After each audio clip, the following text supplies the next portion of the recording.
స్వామి వివేకానంద గురించి ఎంత తెలుసుకున్నా అంత తక్కువే. ఈ వీడియోలో మనం స్వామి వివేకానంద గురించి తెలుసుకుందాం. స్వామి వివేకానంద గురించి తెలుసుకున్న తర్వాత మన లైఫ్లో ఎలా బ్రతకాలో ఒక దారి అయితే దొరుకుతుంది. పదండి స్వామి వివేకానంద గురించి ఒక భాగం అయితే తెలుసుకుందాం. మనకి తెలుసే కదా, స్వామి వివేకానంద గారు చిన్నప్పటి నుంచి ఒక లీడర్గా ఉండేవారు.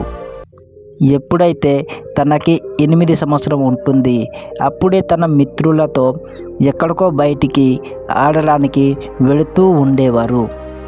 ఎక్కడైతే తన మిత్రులతో ఆడడానికి వెళుతూ ఉంటారో అక్కడే ఒక చంపకు చెట్టు అయితే ఉంటుంది.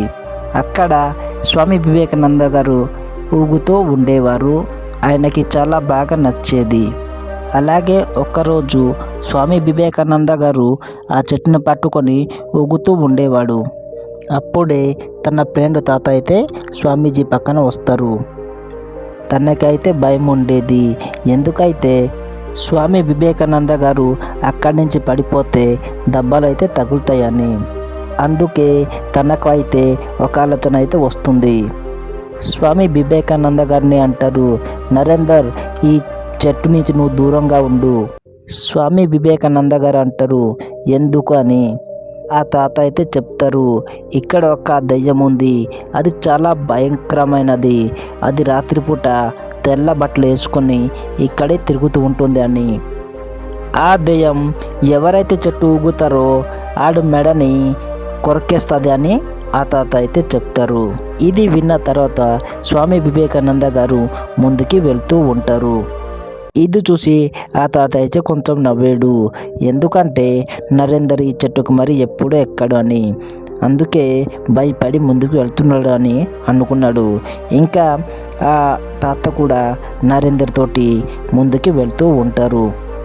కొంచెం ముందుకు వెళ్ళిన తర్వాత స్వామి వివేకానంద వెనక తిరిగి మరీ పరిగెట్టి ఆ చెట్టుకి ఎక్కి మళ్ళీ ఊగడానికి మొదలుపెట్టాడు.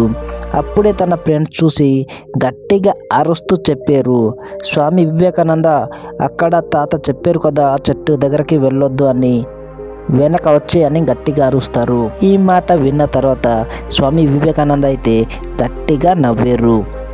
గట్టిగా నవ్విన తర్వాత అయితే చెప్పారు, ఫ్రెండ్స్, మీరైతే భయపడకండి. ఎవరు ఏది చెప్పినా మీరైతే నమ్మకండి. ఒకవేళ తాత చెప్పిన మాట నిజమైతే నా మెడ ఎప్పుడో ఆ దెయ్యం కొరికేసేది. ఎందుకంటే ఎప్పటి నుంచో ఇక్కడ రోజు నేను ఆడుతూ ఉంటాను కదా అని అంటారు. చూశారు కదా, 8 సంవత్సరాలు చిన్న పిల్లోడు స్వామి వివేకానంద గారు ఎంత తెలివిగా ఆలోచించారు. స్వామి వివేకానంద గారు చిన్నప్పటి నుంచి లీడర్ ఇంకా తెలివైనోడు ఉండేవారు. స్వామి వివేకానందజీ ఈ లైఫ్ భాగం మనకు నేర్పించింది ఏమిటంటే, ఎవరైనా చెప్పిన మాట, ఎక్కడైనా విన్న మాట నిజమని నమ్మకూడదు.